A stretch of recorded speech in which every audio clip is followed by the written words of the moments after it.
learn more about you, and once they learn more about his actual record, you will see a big shift. That is true. That has happened, right? And so I have two questions about that. One is, um, what was the myth? Like, how have you gotten people to come along, right? But then I want to get at something else, which is clearly even now you've made so much headway, but there's a lot of people who you still haven't reached that clearly want whatever it is that story represents. And I'm wondering if you've thought about how to get more of those people on board. Yeah, I think the way that we've bridged this gap, which was, a few months ago, a 40-point gap in the final round of voting, and is now down to 2 points, is that we have made sure that we go everywhere across New York City and we say the same thing, no matter what neighborhood, no matter what room, no matter what street, which is that this is a campaign to make the most expensive city in the United States affordable. This is a campaign that's going to freeze the rent for millions of tenants, make the slowest buses in the country fast and free, deliver universal childcare, and ultimately one that's willing to work just as hard as New Yorkers.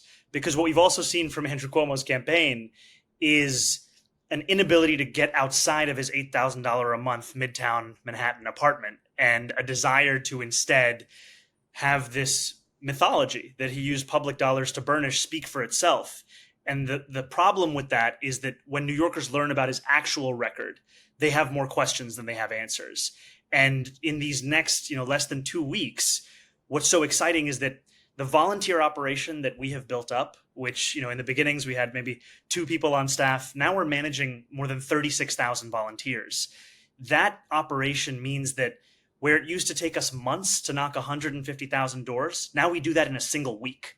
And so in these final days, the way that we get to the 30% of New Yorkers who've yet to hear from us is we keep doing the things that got us here. We talk to everyone, we don't lecture, we listen, and we make sure that wherever there's an event, wherever there's an opportunity, we're there. Yeah. So I was, and by the way, I just want to say that like I came in, like I had questions about, how are you going to do free buses? And you have great answers for how, look, it's an over $100 billion budget. We can afford the cost of free buses. You have I see how you are persuading people. In other words, I kind of see how you win. But I guess my second part of that question is I also see that I see how you lose, right? And sure, there's a lot of people who are learning about you and being pulled over to your side, right? But clearly there's something about the story Cuomo is telling that appeals to people, right? And it has to me, it's some intersection between pragmatism and toughness. And that somehow, because you have these ideas like universal childcare, free buses. I think some of your previous comments on Israel factor into this, that somehow you don't represent that kind of practical, hard-nosed toughness. Yeah, I think it's very much the story he's trying to tell.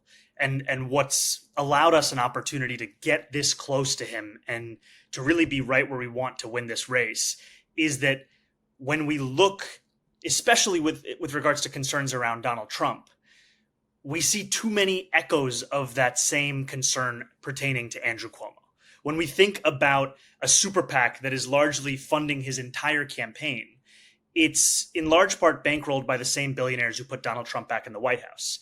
And what I've told New Yorkers time and time again is the best way that we actually take on the authoritarianism coming out of DC is not by someone who has this bully persona, but rather someone who has a complete independence from those very bullies. And I have experience dealing with these kinds of people because when I was elected as a state assembly member in my first year, I took on a bully. It happened to be Andrew Cuomo, who didn't want to tax billionaires and corporations, his donors, in order to fund the public schools that he had starved for years. And we overcame his opposition. We raised $4 billion in new revenue for those schools. And ultimately, it showed me that so much of this is just a mirage. And it's a question of, can we actually have a leader who's willing to fight for something, not just posture about it? So I saw you gave an interview where you talked about your housing plan. I think it might have been the same where you talked about LaGuardia. And basically you were asked, where is an issue where you've been wrong? And you talked about the need, along with investing in public housing, to support more private development. And it led many to wonder whether you've been abundance pilled. And I know, and based on how online you are, you know what I mean. Are you abundance pilled? Are you somebody who where are you on abundance? I think that there's a lot that conversation has brought, specifically around how hard or easy are we making it to actually tackle some of these issues. And I think sometimes it gets simplified and caricatured, Yeah. but fundamentally, to me, the thing that's been most interesting is introducing a new lens of analysis around the bureaucracy. And I think oftentimes the very things that we should care about on the left, we have allowed the right to make their own concerns. Bureaucracy, efficiency, waste.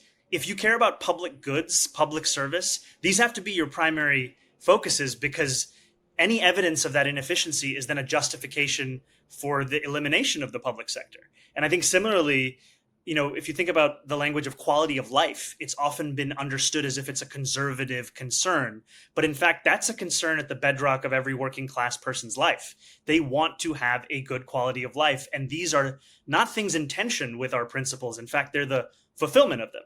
And I think abundance is really interesting in its really bringing that focus around housing, particularly, and even just the whole thinking of single stairwell versus dual stairwell, right? What are the very details that we often elide over that have a big impact on whether or not something can actually be brought to pencil? Yeah, because when I went and looked at your platform on housing, one thing that jumped out at me is you talked about why we need to invest more in public housing, and specifically the ways in which NYCHA, which is the New York City Housing Authority for people listening, has been underfunded at the local level, at the national level. But what I didn't see, and look, it's a platform on a campaign website. It's going to be a summary. Is sure, yes, we need to invest more in that, but also like it was last year that 70 people at NYCHA were charged with I think fraud and bribery. It's been taken over by the federal government at times because of how poorly run it is. Even under De Blasio, I believe it was the inspector general or some watchdog described it as the worst landlord in the city. And so it's like, how do you you talk about all the importance of reinvesting in these institutions, and I'm just curious how you think about the need to reform them as well. I think it's critical. I don't think you can do one without the other. And I think that it is tempting at times to think of everything as a funding issue, and many things are funding issues. And yet we also know that there are a lot of dollars that we're investing that we are not actually seeing the intent with which they were invested being fulfilled. I mean, I know we're talking about NYCHA, but the single largest department in terms of spending within New York City's municipal budget is the Department of Education. And what we know is that too often there are politicians who will point to that scale of investment and say, the answer here is to cut funding for teachers and students. But actually, the answer here is to look at the immense amount of money that is being spent on duplicative contracts and consulting within the central Department of Education, not actually what's going on in the classroom. And that's also what is of immense interest to me, is how do we standardize so much of which has just been allowed to replicate itself for 60 different contracts for the same very thing that has created some of the waste and inefficiencies that then someone like Elon Musk can point to and say, this is why we have to tackle the very existence of a federal government. So that was, and to be honest, like that was sort of what I feel like there's, a lot of places have figured out how to do free public transportation. Like it just, I see how that makes sense. And like, yes, let's have more people taking the bus. If you're going to do congestion pricing, you have to make mass transit much better. We haven't done that, right? We have to deliver services, sure. But then I see you want to do public grocery stores. And I look at how you say you're going to do that. And it's either because they don't pay tax or you get some sort of advantage as a buyer. And it's like, doesn't New York, what I first thought was, okay, 2 years from now, there's an article in the New York Post that says Mamdani's Soviet grocery stores 2 years late and $5 billion over budget, right? Like, is this really a city? Right now, you're going to have a lot to do. Is it really a time to also be trying to figure out how to compete with, I don't know, Zabar's? I don't think we'd be competing with Zabar's.